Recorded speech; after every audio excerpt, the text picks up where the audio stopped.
আসসালামু আলাইকুম প্রিয় শিক্ষার্থী। তো আবার হাজির হলাম আমরা নতুন একটি গাণিতিক প্রবলেম নিয়ে। এখন আমরা সমাধান করব থাম্বনেলে যেই গাণিতিক সমস্যাটা তোমরা দেখতে পাচ্ছ। হ্যাঁ, এটাই। তো দেখি গাণিতিক সমস্যাটা কি লেখা আছে। এখানে লেখা আছে 90/9/6, মানে এটা ভাগ চিহ্ন, গুণ 6। এখন আমরা সমাধান লিখি। সমাধান সমাধান আচ্ছা, এখানে একটা টান দিলাম, দিলেও হয় না দিলেও হয়।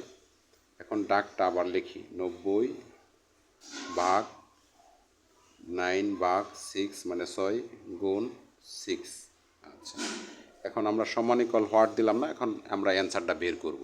আচ্ছা, তো আমরা একটা বিষয় মনে রাখবো, মানে গণিতের ক্ষেত্রে, অঙ্কের ক্ষেত্রে যেই সংখ্যা তার চিহ্ন থাকবে সামনে। যেরকম এই 6-এর চিহ্ন হয়েছে গুণ চিহ্ন, আবার 9/6 তার চিহ্ন হয়েছে ভাগ চিহ্ন। আর এখানে কিন্তু এই 90-এর জন্য কোনো চিহ্ন দেওয়া নাই। যাই হোক, যদি কোনো সংখ্যার জন্য কোনো চিহ্ন না দেওয়া থাকে, অবশ্যই তার চিহ্ন প্লাস। তো এই 90-এর সামনে কী চিহ্ন আছে? প্লাস আছে। তো এখানে আমরা ধরবো না। তো এখানে আমরা 90 ধরনের অঙ্ক আমরা এভাবে লিখবো, অ্যান্সার করব। 90 লিখলাম। তো আমরা সার্বক্ষণিক এবং সবসময় মনে রাখবো, গাণিতিক সমস্যা এই ধরনের যখন ভগ্নাংশ আকারে প্রকাশ করা থাকবে, তার সামনে যদি এরকম ভাগ চিহ্ন থাকে, তখন ভাগ চিহ্ন থাকলে আমরা এভাবে গুণ চিহ্ন দেব।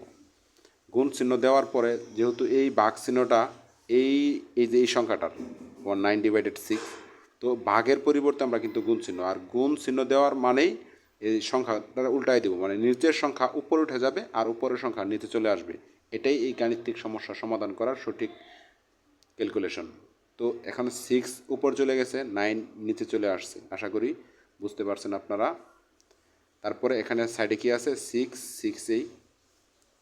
তো এখন আমরা একটা ক্যালকুলেশন করতে, এই সবগুলা কিন্তু উপরের সংখ্যা, একমাত্র 9 আছে কি নিচে।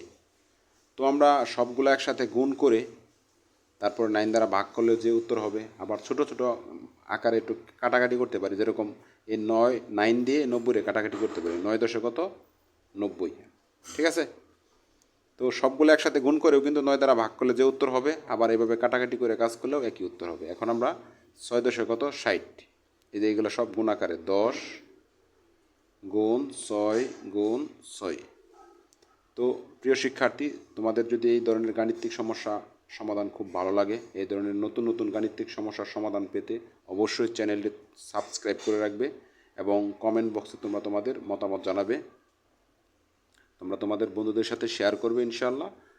তো 6×10 = 60, এই যে এখানে লিখলাম। একবারও গুণ করা যাবে, কোনো সমস্যা নাই। আবার গুণ 6। তো 6 0 0, 6 এটার সাথে গুণ করলাম, 6 0 0, 6 6 কত? 36। তো এটাই এই অঙ্কের গাণিতিক সমস্যার সঠিক অ্যান্সার। তো ধন্যবাদ সবাইকে। আবারও চ্যানেল যদি সাবস্ক্রাইব করা না থাকে, চ্যানেলটি সাবস্ক্রাইব করে রাখবে। আসসালামু আলাইকুম।